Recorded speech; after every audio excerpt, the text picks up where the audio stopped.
សុស្ដីអតិថិជនទាំងអស់គ្នាពីជួបគ្នាជាមួយនឹងឧបករណ៍ថ្មីទៀតហើយគឺឧបករណ៍កាត់អញ្ចាំងឬក៏កាត់ slab ខាងក្រោមបងប្អូននេះគឺកាត់បេតុងយើងមានជាប់ជាមួយនឹងជើងរ៉ៃសម្រាប់ model នេះគឺ model ធន់ធ្ងន់បងប្អូនណាផ្លែរបស់វានេះគឺដល់ទៅ6ទឹក20បងប្អូនអញ្ចឹងគឺវាធំមែនទែនសម្រាប់កាត់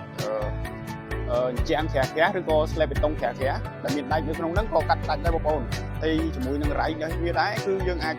ថាងាយស្រួលបងប្អូនយើងអត់បានចាំប្រើកម្លាំងទប់អីទេបងប្អូនគឺគ្រាន់តែអង្គុយចុចបញ្ជាទៅវាកាត់អូតូហ្នឹងបងប្អូនអញ្ចឹងយើងមកលម្អិតកន្លែងដែលអូតូឬក៏កន្លែងណាលម្អិតឲ្យចិត្តបន្តិចនៅឧបករណ៍នេះបងប្អូនមិញយើងបានមើលប្លង់ពីខាងមុខរបស់វាហើយអញ្ចឹងឥឡូវយើងមកមើលប្លង់ពីខាងក្រោយរបស់វាម្ដងដោយសារម៉ូទ័រនេះវាធំពេកអញ្ចឹងយើងអាចថតបង្ហាញបបិលចុះបបិលឡើងបានទេគឺមានតែបបិលទូខ្លួនរបស់វាឲ្យបងប្អូនមើលម្ដងមួយខាងអញ្ចឹងណាបងប្អូនថ្ងៃអញ្ចឹងយើងមើលទៅនេះខាងក្រោយរបស់វាខាងក្រោយរបស់វាគឺបែបនេះហើយអញ្ចឹងយើងមកចូលលម្អិតថាកន្លែងណាកន្លែងដែលបបិលផ្លែចុះកន្លែងណាតេឡេវិជាកន្លែងណាដុំម៉ូទ័រវាអីទាំងអស់មកចិត្តមួយផ្នែកមួយផ្នែកអញ្ចឹងបងប្អូនតោះកន្លែងនេះដែរគឺជាកន្លែងដែលល្បីតម្លាក់ផ្លែឲ្យចុះឲ្យឡើងបងប្អូនកន្លែងនេះបងប្អូនអញ្ចឹងជួយយើងល្បីទៅគឺផ្លែនេះចុះឲ្យបងប្អូននេះគឺយើងល្បីទៅឃើញសកម្មភាពនេះគឺវាចុះឲ្យបងប្អូនចុះហើយយើងចុះដល់កម្រិតណាដែលយើងគិតថាកាត់ដាច់ពីធ្លុះពីមួយខាងទៅមួយខាងយើងក៏ឈប់ទៅបងប្អូនអញ្ចឹងទីកន្លែងនេះគឺម៉ូទ័រដុំម៉ូទ័ររបស់វាបាទហើយអញ្ចឹងយើងមកចូលមើលថាកន្លែងណាផ្សេងទៀតនេះយើងមកកន្លែងក្បាលរ៉ៃម្ដងនេះជាម៉ូទ័ររបស់ក្បាលរ៉ៃណាបងប្អូននេះតែជាតេឡេវិជារបស់វាឡើងចុះហើយនឹងកន្លែងសេរីល្បឿនដែរណាបងប្អូននេះហើយដល់ពេលដែលរ៉ៃនឹងឡើងមកដល់ត្រឹមនេះគឺប៉ះនឹងនេះគឺវាអូតូឈប់ខ្លួនឯងណាបងប្អូនគឺវាអូតូកន្លែងដាច់នឹងណាហើយរ៉ៃនេះដែរវាកាត់បាន2ម៉ែត្របងប្អូន2ម៉ែត្រមកកង់វា1ម៉ែត្រអញ្ចឹងវា2ម៉ែត្រណាបងប្អូនអ្នកទាំងអស់គ្នាឥឡូវយើងមកធ្វើការតេស្តជាមួយនឹងរ៉ៃនេះម្ដងថាវាដំណើរការបែបណាដែលរ៉ៃនេះប្រវែងវានឹងមានប្រវែង2ម៉ែត្របងប្អូនអញ្ចឹងយើងមកធ្វើការដោតភ្លើងតេស្តជាមួយនឹងរ៉ៃហ្នឹងចុចកុងតាក់ទាំងអស់គ្នាបាទអញ្ចឹងដំបូងឡើយយើងដោតភ្លើងសិនទៅហើយបន្ទាប់មកបើសិនជាយើងចង់ឲ្យវារត់ទៅឆ្វេងរត់ទៅស្ដាំវាមានកន្លែងនេះទៀតបងកន្លែងសេរីណាបងប្អូនណាហើយមុននឹងធ្វើការយើងត្រូវចាក់ជើងរបស់វានេះជាមួយនឹង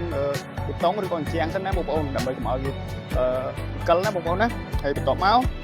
យើងធ្វើការចុចកុងតាក់បងប្អូនកុងតាក់រ៉ៃនេះវាឆ្វេងស្ដាំណាបងប្អូនដើម្បីកាត់ណាអញ្ចឹងយើងចុចមកវាមានលេខសេរីទៀតណាបងប្អូន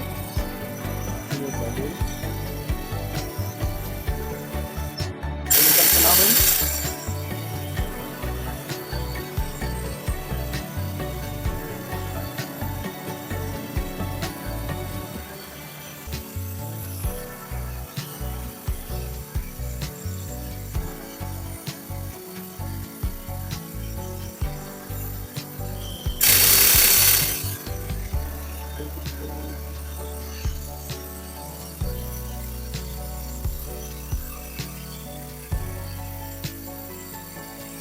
បងប្អូននេះនិយាយទៅមុខបងប្អូន